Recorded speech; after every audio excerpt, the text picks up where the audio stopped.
Elements of curriculum. जब भी किसी करिकुलम को डिज़ाइन किया जाता है तो इसके अंदर करिकुलम के कुछ एलिमेंट्स मौजूद होते हैं और वो एलिमेंट्स कौन कौन से हैं। पहला इसका एलिमेंट है selection of AIIMS goals and objectives, यानी कि करिकुलम के अंदर कौन कौन से एम्स गोल्स और ऑब्जेक्टिव्स को इंक्लूड किया जाएगा। एम्स गोल्स एंड ऑब्जेक्टिव्स क्या बताते हैं कि फ़लाँ जो पर्टिकुलर कोर्स कोड है स्टूडेंट उसको पढ़ने के बाद क्या कुछ अचीव कर सकेंगे, तो ये होते हैं एम्स गोल्स और ऑब्जेक्टिव्स। सेकेंड एलिमेंट है selection of learning experience in attainment of AIIMS goals and objective, यानी कि हम लोग उस एम्स गोल्स और ऑब्जेक्टिव्स को अचीव करना चाहते हैं तो इसके लिए हम लोगों को कौन कौन से लर्निंग एक्सपीरियंस को इंक्लूड करना पड़ेगा। लर्निंग एक्सपीरियंस यानी कि कौन कौन से प्रैक्टिकल्स इंक्लूड किए जाएंगे। जैसे कि स्टूडेंट चाहे एफएससी की क्लास के हैं या फिर वो मैट्रिक की क्लास के हैं तो वहाँ पर अक्सर वो प्रैक्टिकल वगैरह परफॉर्म करते हैं। प्रैक्टिकल्स क्या हैं? ये लर्निंग एक्सपीरियंस है जो कि उस करिकुलम के एम्स गोल्स और उसके ऑब्जेक्टिव्स को अचीव करने में मदद करते हैं। सिलेक्शन ऑफ कंटेंट, हम लोगों ने अपने जो लर्निंग एक्सपीरियंस होते हैं, जो प्रैक्टिकल्स होता है, उसको मद्देनज़र रखते हुए कंटेंट की भी सिलेक्शन करनी होती है। जैसे कि अगर बच्चों ने अपनी क्लास के अंदर एंजाइम का कोई टॉपिक पढ़ा है तो वो एंजाइम के रिलेटेड कोई लर्निंग एक्सपीरियंस करेंगे, यानी कि कोई एक प्रैक्टिकल को परफॉर्म करेंगे।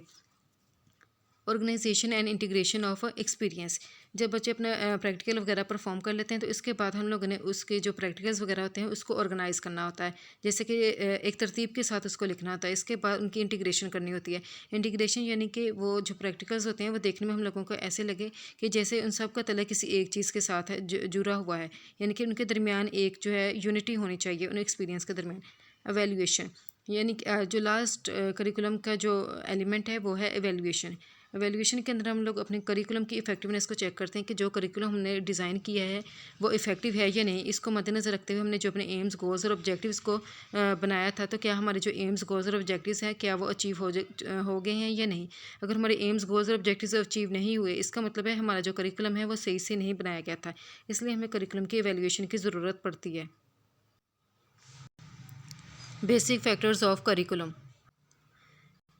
जब भी कोई करिकुलम बनाया जाता है तो इसके अंदर कुछ फैक्टर्स होते हैं जिसका ध्यान रखना काफ़ी ज़रूरी होता है। वो बोले फैक्टर्स कौन कौन से हो सकते हैं। सिचुएशनल एनालिसिस, सिचुएशन का मतलब होता है सूरत हाल, एनालिसिस का मतलब होता है तजिज़िया करना, यानी कि किसी भी सूरत हाल का तजिज़िया करना।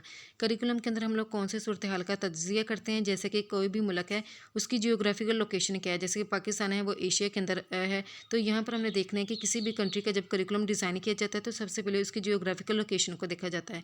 इसके अलावा ये देखा जाता है कि वहाँ की सोसाइटी कैसी है, वहाँ का कल्चर कैसा है, लोग वहाँ पर क्या पहनते हैं, क्या खाते पीते हैं। इसके अलावा उनकी सोसाइटी की क्या डिमांड्स हैं। ये भी देखा जाता है कि उस मुल्क का रिलीजन क्या है। जैसे कि रिलीजन के अकॉर्डिंग भी कुछ सब्जेक्ट्स जो हैं उसको इंक्लूड किया जाता है। जैसे कि पाकिस्तान के अंदर इस्लामियत को, इसके अलावा आई थिंक नॉन मुस्लिम्स के लिए एथिक्स को जो है इंक्लूड किया जाता है। इसके अलावा स्कूल की टाइमिंग को भी सेट करना होता है तो स्कूल की टाइमिंग भी देखी जाती है। जैसे कि पाकिस्तान के अंदर अगर हम लोग कहें कि 6 बज रहे हैं तो किसी दूसरे मुल्क के अंदर सुबह के 6 बज रहे होते हैं। अगर पाकिस्तान में शाम के 6 हैं, किसी दूसरे मुल्क के अंदर सुबह के 6 होते हैं। तो ये नहीं कि सभी मुल्क का जो करिकुलम है हम लोग एक जैसा रखें। तो हर एक मुल्क का जो करिकुलम होता है उनकी जो नीड्स होती हैं, उनका जो टाइम पीरियड होता है उसके लिहाज से डिफरेंट होता है।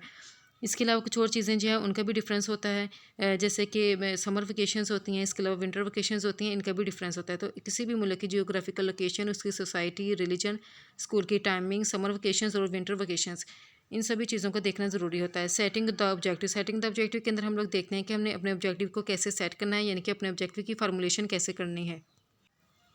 जब भी किसी मुल्क के अंदर किसी करिकुलम के जब ऑब्जेक्टिव को सेट किया जाता है तो इसके अंदर मुख्तलिफ़ किस्म के सोर्सेज होते हैं जिससे हम लोग मदद लेते हैं। जैसे कि अपनी सोसाइटी से लेते हैं। हम लोग ये देखते हैं कि हमारी सोसाइटी की क्या नीड्स एंड डिमांड्स हैं, हमारी जो कंट्री है उसकी क्या नीड्स एंड डिमांड्स हैं। जैसे कि हमारा जो मुल्क है अगर वो ये चाहता है कि वो आईटी के शोबे में ज़्यादा से ज़्यादा अफराद जो है पैदा हो सकें तो वो आईटी के शोबे के रिलेटेड ही ऑब्जेक्टिव्स को सेट करेगा। इसके अलावा जब करिकुलम बनाया जाता है तो करिकुलम डेवलपर जो है ये साइकोलॉजिस्ट से, इसके अलावा सोशियोलॉजिस्ट से भी मशवरा लेते हैं और फिर ऑब्जेक्टिव को सेट करते हैं। थर्ड फैक्टर है यहाँ पर कंटेंट। कंटेंट के अंदर हम लोग ये देखते हैं कि हमारी सोसाइटी, हमारा कल्चर क्या है, उसके अकॉर्डिंग ही कंटेंट को इंक्लूड किया जाता है। इसके अलावा ये देखा जाता है कि कितने नंबर ऑफ़ कोर्सेज जो है वो स्टूडेंट को पढ़ाए जाएंगे। जैसे कि अगर एफएससी के अंदर देखा जाए तो स्टूडेंट को जो है 8 कोर्सेज पढ़ाए जाते हैं, 8 बुक्स, 8 सब्जेक्ट्स उनको पढ़ाए जाते हैं। इसके अलावा मैट्रिक के अंदर भी 8 पढ़ाए जाते हैं। तो यहाँ पर देखा जाता है कि कौन से कोर्सेज पढ़ाए जाएंगे और कितने उनके नंबर्स होंगे। इसके अलावा जो सब्जेक्ट्स बच्चों को पढ़ाए जाएंगे उसका क्या स्कोप होगा। जैसे कि अगर एफएससी कोई स्टूडेंट करता है और तो ये बताया जाता है कि नेक्स्ट इसका क्या स्कोप होगा।